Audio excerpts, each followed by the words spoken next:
ಇವತ್ತಿನ ದಿನಗಳಲ್ಲಿ ಆ್ಯಕ್ಟರ್ಗಳನ್ನೇ ದೇವರಂತೆ ಪೂಜೆ ಮಾಡ್ತಾ ಇರ್ತಾರೆ. ಆದರೆ ಅವರಿಗೆ ಆ್ಯಕ್ಟರಿಂದ ನಯ ಪೈಸೆ ಕೂಡ ಸಿಗಲ್ಲ. ತಂದೆ ತಾಯಿಗಳು ಮಾಡಿದ ತ್ಯಾಗನ ಬೇಗ ಮರೆತು ಬಿಡ್ತಾರೆ.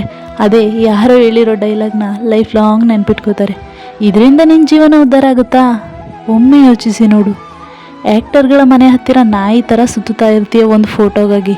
ಆದರೆ ನಿನ್ನ ತಂದೆ ತಾಯಿಗೆ ಒಂದು ದಿನ ಆದರೂ ಸಮಯ ಕೊಟ್ಟಿದ್ದೀಯಾ? ಆ್ಯಕ್ಟರ್ ಫೋಟೋನ DP ಸ್ಟೇಟಸ್ ನಿನ್ನ ಎದೆ ಮೇಲೆಲ್ಲ ಹಚ್ಚಾಕ್ಸ್ಕೋತೀಯ. ಆದರೆ ನೀನು ಯೋಚಿಸಿ ನೋಡು, ನಿನ್ನ ತಂದೆ ತಾಯಿಗಳ ಫೋಟೋನ ನಿನ್ನ ಫೋನಲ್ಲಾದರೂ ಇಟ್ಕೊಂಡಿದ್ದೀಯಾ ಅಂತ. ಆ್ಯಕ್ಟರ್ಗಳು ಮಾಡೋ ಆ್ಯಕ್ಟಿಂಗ್ಗೆ ನೋಡಿ ತುಂಬಾ ಖುಷಿ ಪಡ್ತೀಯ. ಆದರೆ ನಿನ್ನ ತಂದೆ ತಾಯಿಗಳು ಹಾಕೋ ಕಣ್ಣೀರಿಗೆ ಗಮನವೇ ಕೊಡೋಲ್ಲ ಅಲ್ವಾ ನೀನು? ಮಾಡು, ಇನ್ನೂ ಶೋಕಿ ಮಾಡು. ಎಷ್ಟು ದಿನ ಮಾಡುತ್ತೀಯೋ ಮಾಡು. ಒಂದಲ್ಲ ಒಂದು ದಿನ ನಿನ್ನ ಹೆತ್ತವರ ಕಳ್ಕೊಳ್ಳೋ ಪರಿಸ್ಥಿತಿ ಬಂದಾಗ ನಿನಗೆ ಗೊತ್ತಾಗುತ್ತೆ.